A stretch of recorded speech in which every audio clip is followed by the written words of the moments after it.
This is a superhero hunting app. The functionality required for this project was we need to provide an input over here, and based on the input, a list of superheroes shall be displayed. The given functionality, there was to be a favorite section where we can add and keep our favorite heroes.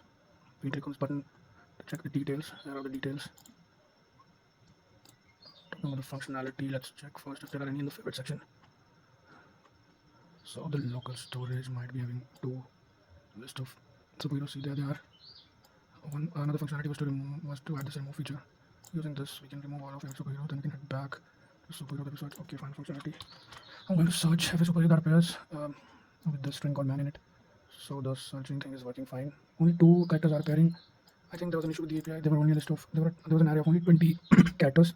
I don't know what was wrong with the API. I raised a request, I raised a concern regarding this as well. And the support team told me that there might be some issue going on with the Marvel API itself. It was not at all working. It was not fetching any data at first. It took me like a day or so to get this much done only. Okay, so what are the further functionalities? Okay, this there were some cases where there's no description available for that particular character as well. There are some heroes which might be having some details like this guy, but a few of them didn't have an image like this. So that's the whole functionality and the walkthrough for this particular topic. Moving on to the code part, here I have a basic structure for the basic template for the HTML part.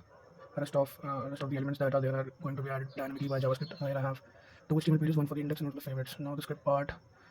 Firstly, we had to create this URL using the data that was provided in the how to approach the solution or in the question itself. When we create this hash, MD5 hash, yeah, here it is. For this particular part, we had to install crypto.js as well. That's why there are quite a few files in my directory. Once we generate this URL, we can use this URL to fetch the data of the characters or whatever that we want. Since uh, since this is an async function, since this function is an my bad, this function is an async function and is returning a promise. That's why we're using this dot then over here, and we can just catch on the errors as well in the very first promise request only. And then we have a function to add favorite superheroes. Everything is predefined over here. I've added comments to the code structure in order for better understanding. This is how the code goes. It's a bit messy. I'm going to call it the cleanest of all. Just format it first. This is how the code goes. Major problem that I had for this particular program was to import some files to this favorite.js file. So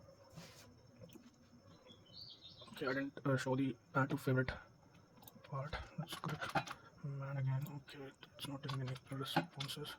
Click man. Okay, so when we add the favorites, it gives us a pop-up as well. Now let me check if there were any. No, just this one guy. Absorbing man should be there in our favorites list. Take some while, and yeah, here it is. You can check its details from over there. There are none at the moment, and yeah, that's how it works. Here we have exported this function as a module, so we could use it over there as well. Over here, this ABCD is just the data that we have fetched from the local storage.get method. It must be somewhere around here only. Yes, must be somewhere around there. There it is. This is the ABCD variable. So I think that would be all for this